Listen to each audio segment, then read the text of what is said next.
Welcome to another top pick based on originality, condition, and price. Our feature car today is a 1977 Ford Mustang II Ghia Coupe. You're going to like this car, folks. My name is Rob Lofarish. You're watching Rob's Top Car Picks. Let's go check this car out. I found this car on Facebook Marketplace yesterday, listed about 18 hours ago. The car is really nice. I got in touch with the seller's son, who put me in touch with the dad. So I don't think it's a scam. So I think it's a real deal. It's a 1977 Ford Mustang II. It's a Ghia Coupe. It's got the 302 cubic inch engine V8, 72,000 miles. He's asking $11,500.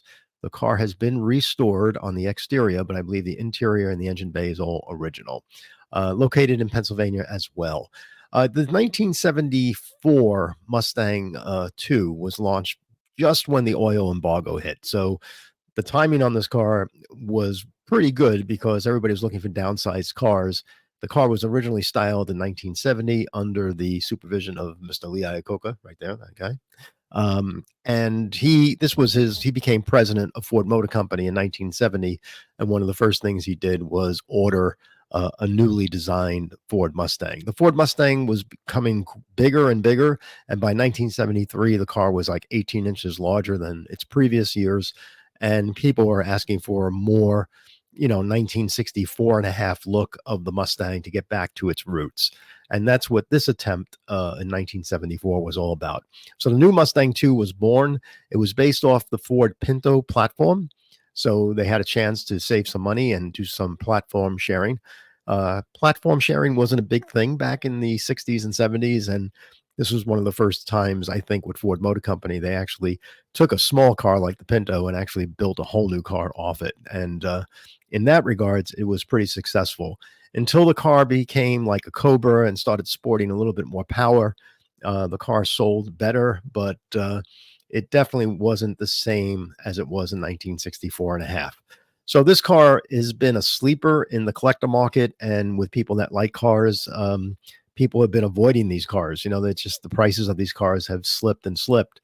But now what I'm seeing over the past 2 years or so, prices of these Ford Mustang IIs in nice condition like this Ghia Coupe and also like the Cobra are actually going up in price.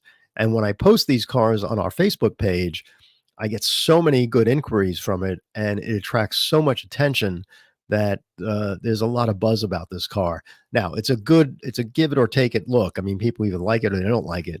But I think the generations that are growing past my generation will likely look at this car as a rear-wheel drive V8 Ford, which has some distinct styling to it. Let's dive into the actual ad and see if we can tear it apart a little bit. The car was basically restored. Not sure to the extent, but he definitely says the exterior of the car is, and possibly a new vinyl top as well.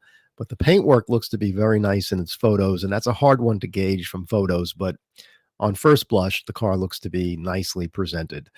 Has beautiful wheels that came with the Ghia package. Has a little Ghia insignia on the window here, the opera window. Half vinyl top, which was nice. Nice body side moldings.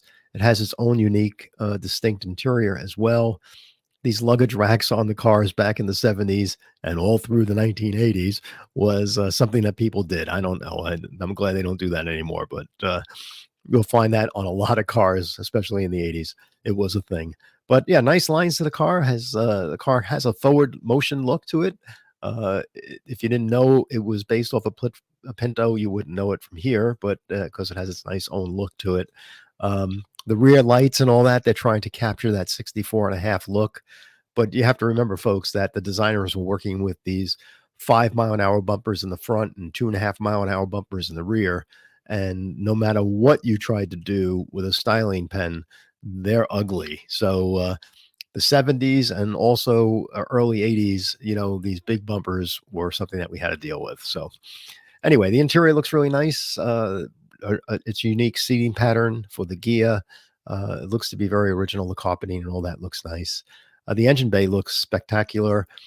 Looks like an original engine bay. The cross radiator cross brace and all that looks original. The engine looks original. I don't think the engine has been out of this car. And I don't notice any rust where the fenders line up with the sheet metal here and the wheel wells and all that. I'm not seeing any type of rust. It has power brakes. It has air conditioning, which is nice, and automatic transmission, so that's pretty cool. So the car is nicely equipped. It's got a dent here, like when these urethane bumpers hit an object, they tend to crack. So that's what happened here. But I'd rather see the cracks than see somebody, repaint this and then the colors don't match. So it's nice to see that it's somewhat original that way. Interior again looks great. The door jambs look very well done. I don't see any overspray on the paint from the paintwork anywhere. So it looks to be a quality repaint. But again, it's hard to tell that in the photos, right? But what I'm seeing so far looks really nice. The dashboard, I like this turned aluminum brush dashboard appeal. This is what you see on the Trans Ams. And yeah, it looks nice. Look at that sheet metal screw hanging right there, right where you can see with your eye. But that's what they did back in the 70s. Now all that stuff is flush. You seldom see sheet metal screws anywhere in the dashboards of cars these days, right, folks? Yeah, nice trim here and gauges and all that. That's all part of that Ghia package, air conditioning and all. So a really nice car. I like it a lot. Will this car be a future collectible? At 11,000, $500, if you can buy this car for $10,000, rear wheel drive, V8 engine, kind of unique looking. You'll definitely get some attention at auto shows with it. Plus, it's really easy to work on and fun to drive.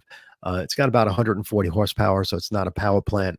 But you got a lot of aftermarket things if you want to fix this car up a little bit. But this was designed purposely to be more of a luxury car anyway, so it's not something that's going to be a rocket sled by any regards. But that wraps up this top pick for today. Please visit our homepage here. If you want to go on our Facebook Marketplace, you can go to Facebook. You can find this car right there. It will direct you where the car is located so you can get more information. Please subscribe to this channel as well if you enjoy the content. And thank you all for your support. We'll see you again real soon. Until then, enjoy these cars. Thanks a lot. Bye.